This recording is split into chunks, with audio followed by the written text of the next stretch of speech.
Hello friends, welcome back to my channel. Today we are going to continue the class of the dural venous sinuses. In the last video we discussed about the unpaired dural venous sinuses. For time being we will just recollect them. Dural venous sinuses are the venous sinuses present within the foldings of the meningeal layer of the dura mater. They are lined by the endothelial lining and they collect venous blood and CSF, especially in the superior sagittal sinus. There are few unpaired sinuses like superior sagittal sinus, inferior sagittal sinus, occipital sinus, straight sinus, anterior intercavernous sinus and posterior intercavernous sinus, and also the basilar venous plexus. Now, about all these we completed in the last video. I will attach the link in this video so that you can revise all those. Today we are going to discuss the paired dural venous sinuses. They are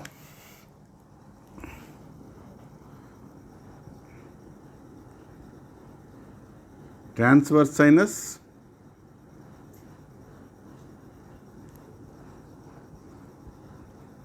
sigmoid venous sinuses, cavernous sinus, superior petrosal sinus,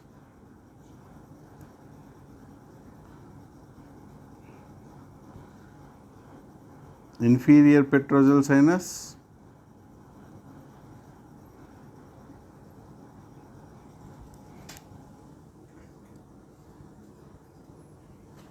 spinoparietal sinus and the petrosquamous sinus. So, one by one we will discuss all these sinuses.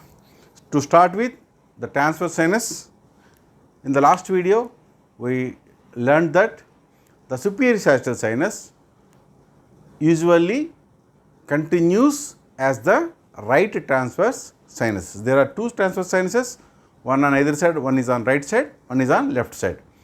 The right transverse sinus is usually the continuation of the superior sagittal sinus from the confluence of sinuses. The left transverse sinus is the continuation of the straight sinus. Both transverse sinuses start at the internal occipital protuberance, and from there they curve along the squamous part of this occipital bone and cross and reach the mastoid angle, where they continue down as sigmoid sinus. So, they follow a curved course like this with light convex on the upper aspect. They continue down as sigmoid sinus. So, up to here it is the transverse sinus. So, right one is the continuation of the superior sagittal sinus and the left one is the continuation of the straight sinus. This transverse sinus receives venous blood from the cerebellum, the superior cerebellar veins and few inferior cerebral veins also drain into this. Especially it receives mastoid emissary vein here, which connect this sinus with the postauricular vein, and it also receives the posterior diploic vein from the temporal bone. We have posterior diploic vein from the temporal bone and mastoid emissary vein. So, it also receives the superior cerebellar vessels veins and inferior cerebral veins. At the junction of this transverse sinus and the sigmoid sinus, the superior petrosal sinus joins the transverse sinus. So, this is the main tributary which connects the cavernous sinus of the respective side to the transverse sinus of the same side. So, this is the superior petrosal sinus. These are the tributaries of this transverse sinus. This transverse sinus along with the sigmoid sinus both constitute the lateral sinuses. Now, coming to the sigmoid sinus, it starts at the mastoid angle, it follows a S-shaped curve and goes down and leaves the skull through the posterior compartment of the jugular foramen, where it ends in the superior bulb of the internal jugular vein. So, this is the jugular foramen, this is the jugular foramen and this is the internal jugular vein. So, this receives veins from the cerebellum, all cerebellar veins, inferior cerebellar veins, and the veins from the pons, medulla oblongata, and all these drain into this one, and it receives sometimes the inferior petrosal sinus, which actually will be the first tributary of the internal jugular vein. Few inferior cerebral veins also drain into this sinus. The mastoid emissary vein sometimes join here also. So, these are the this is the transverse sinus and this is the sigmoid sinus. Now, the most important is the cavernous sinus. We will discuss that one in detail.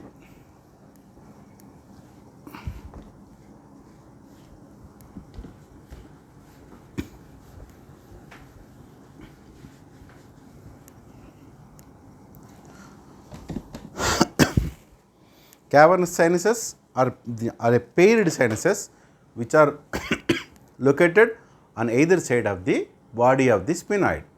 They are present in the middle cranial fossa and they extend from the superior orbital fissure in front to the apex petrosal. This is the apex of the petrosal part of the squamous bone.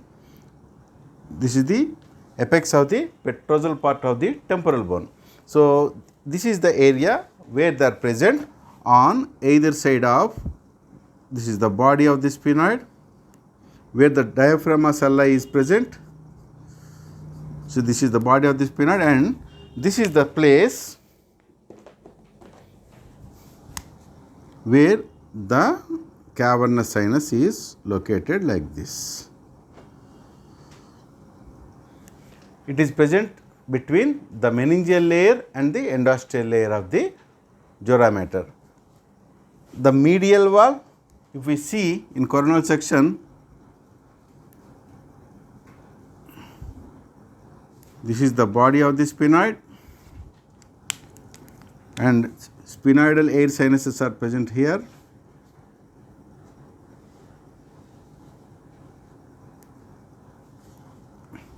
The optic chiasma is present here like this, and this is the place where we will see this cavernous sinus like this, like this. This is lined by the endothelium and this is the sella turcica where the pituitary gland is located. This is the infundibulum of the pituitary gland. So, this is the sella turcica. This is the cavernous sinus. If this sinus is lined by the endothelium and it is very important in our body because it has many connections with many blood vessels. How it is connected, we will see. It is 2 centimeters in length and 1 centimeter in breadth. It is extensions are in front is the superior orbital fissure and behind is the apex of the petrous part of the temporal bone. Medially we have, this is the body of the sphenoid. This is the body of the sphenoid and the sphenoidal air sinuses. Laterally we have the uncus of the temporal lobe of the brain. This is the uncus So, this is the temporal lobe of the brain. This part, the posterior inferior part, extends a little bit beyond the cavum trigeminal, which is present here. This is the cavum trigeminal, where we will see the trigeminal ganglion. So, this is the trigeminal ganglion present in the cavum trigeminal, posterior inferiorly. Now, this is called cavernous sinus. Cavernous means spongious. So, it has reticulated fibers within it, more which are present more in the periphery than the center. It is filled with venous blood. And what are the connections? We will see. Its tributaries are, this is the lesser wing of the, sphenoid, and this is the greater wing of the sphenoid. So, the first tributary is along the lesser wing of the sphenoid on the under surface, that is the sphenoparietal sinus. This is the sphenoparietal sinus. It drains blood from the anterior diploic temporal vein. So, from the temporal bone, the anterior diploic vein joins this sphenoparietal sinus, and sometimes frontal branch of the middle meningeal vein also joins this one. And this cavernous sinus, it receives blood from the superior ophthalmic vein. This is the superior ophthalmic vein, which passes through the superior optical fissure, and a branch from the inferior ophthalmic vein, and sometimes the central vein of retina. The central vein of retina also drains into this one.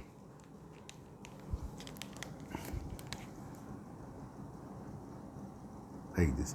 So, we have superior ophthalmic vein, inferior, a branch or the entire inferior ophthalmic vein sometimes also drains into this cavernous sinus, and sometimes central vein of retina joins this anterior aspect of this cavernous sinus. It has a roof and a floor. The roof is formed by the roof and the lateral wall. Both roof and the lateral wall, both are formed by the meningeal layer of the dura mater. The medial wall and the floor are formed by the endosteal layer of the dura mater. Already said, it is reticulated at the periphery, more reticulated at the periphery than the center.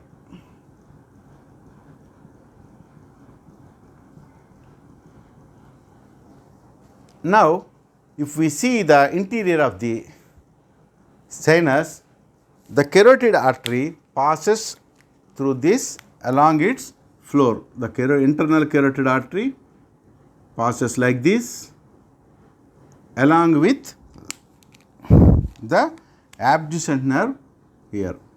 This is the abducent nerve present here.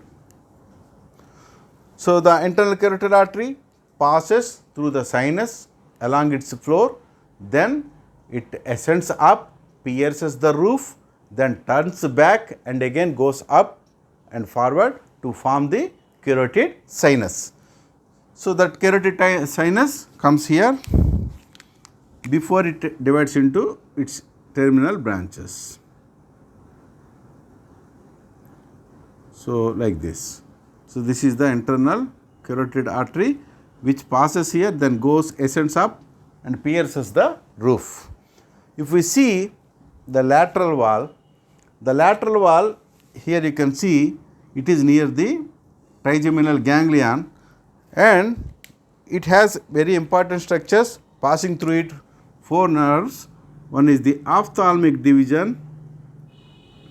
So, ophthalmic nerve passes through it, it pierces the roof and passes through the lateral wall of the cavernous sinus and divides into its terminal branches. after which the it divides into two branches. They pass through the tendinous ring which is present in this superior orbital fissure. Then comes the trochlear nerve here. It also follows the ophthalmic division. So, this is the third nerve, that is the oculomotor nerve and the trochlear nerve. So, the oculomotor nerve passes through the tendinous ring by dividing into two branches and it supplies the eye muscles. Then comes the fourth nerve also, that is the trochlear nerve.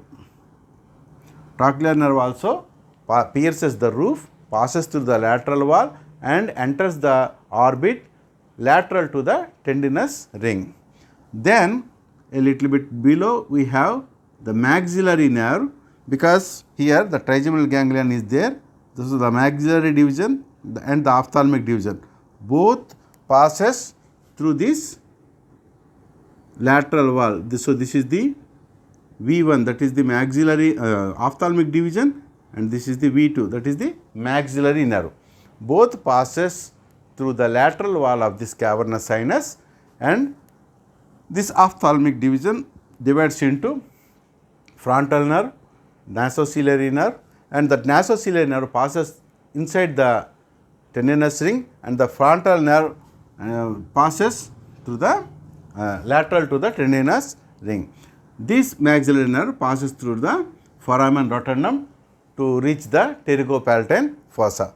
So, the structures passing through the lateral wall are the oculomotor nerve, the trochlear nerve, ophthalmic division of the trigeminal nerve and the maxillary division of the trigeminal nerve. Structures passing through the floor are the internal carotid artery and abducent nerve, the abducent nerve. So, these are the structures passing through it. The internal carotid artery is surrounded by the plexus of sympathetic nerves and few veins also surrounds the internal carotid artery. So, these all pass through this sinus along its floor. If we see the relations, medially the body of the sphenoid, hypophysis cerebri, and this is the sphenoidal air sinus.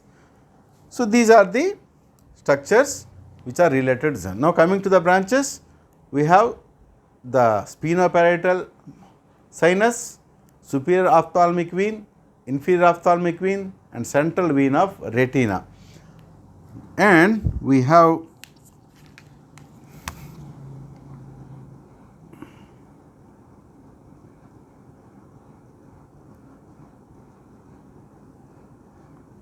this is the superior cerebral vein, middle cerebral vein, and superficial middle cerebral vein has two branches.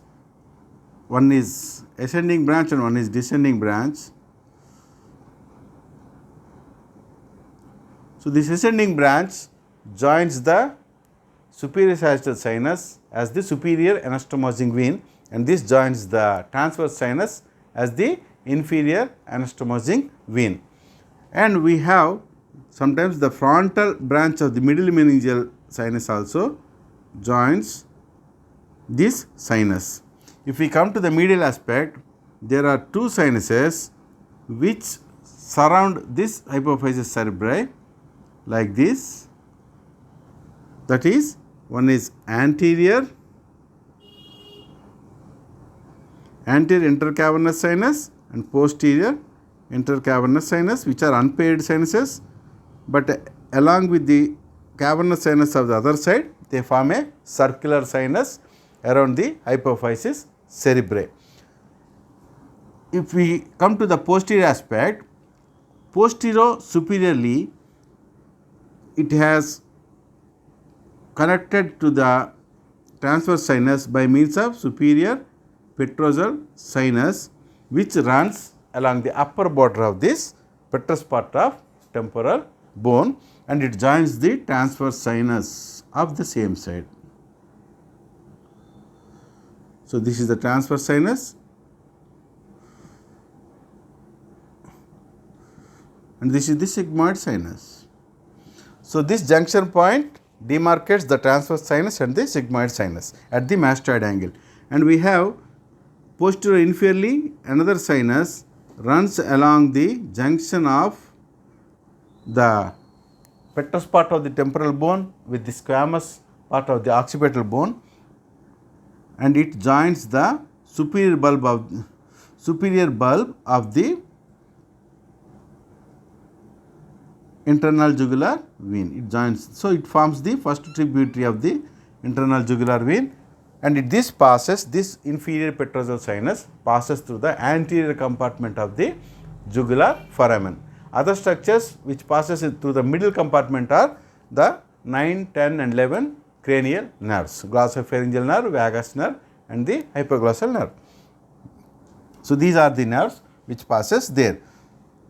This inferior petrosal sinus is connected to the basilar venous plexus. These are the basilar venous plexuses.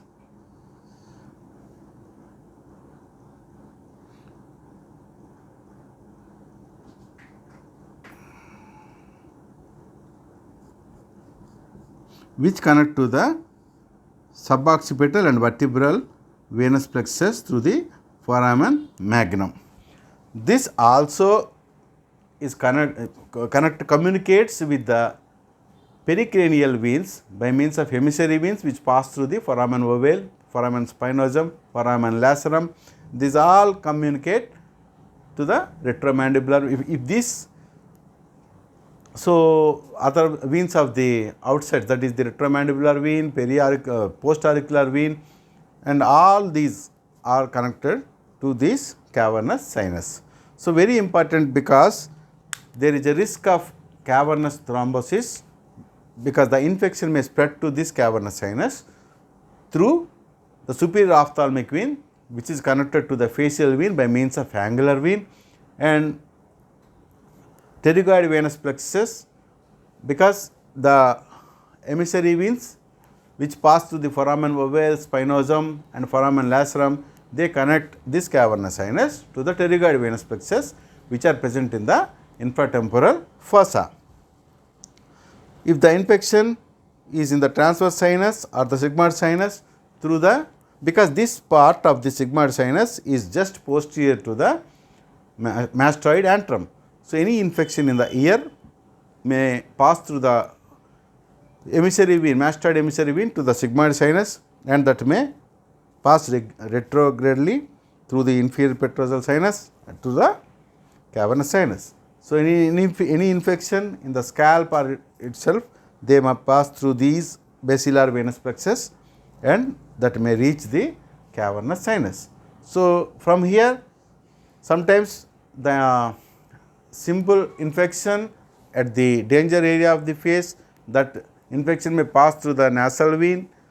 The nasal vein may which may have a sometimes a nasal emissary vein is connected to the veins of the nose to the superior sagittal sinus, and from there the superior anastomosing vein of the trollard and through this middle superficial cerebral vein and to the cavernous sinus. So, these are the risk factors present in the cavernous sinus.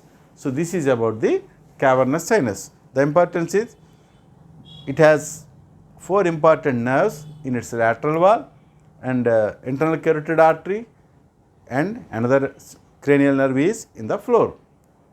The movement of the blood within this cavernous sinus is maintained by the pulsations of the internal carotid artery. Sometimes if in the fractures of the base of the skull, the artery may rupture so that the oxygenated blood is leaked into this cavernous sinus, and there may be a carotido-cavernous fistula is formed due to the trauma to the base of the skull. This is about the cavernous sinus.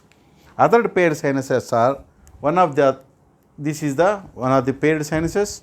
This is the sphenoparietal sinus.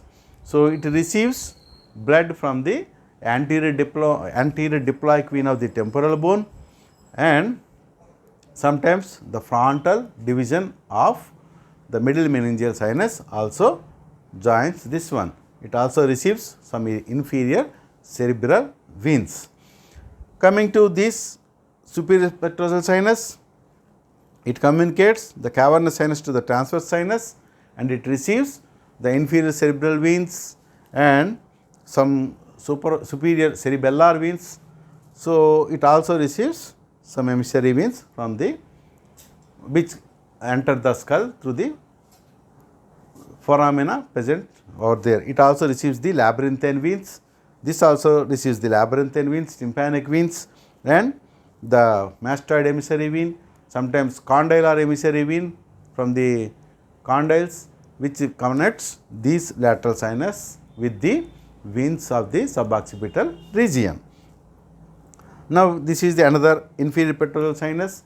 This receives these veins from the basilar venous plexus, medulla oblongata, pons, etc., etc. Then we have one inconsistent paired sinuses, that is the petrosquamous sinus. The petrosquamous sinus between the petrous part of the squamous bone and the squamous part of, petrous part of the temporal bone and the squamous part of the temporal bone.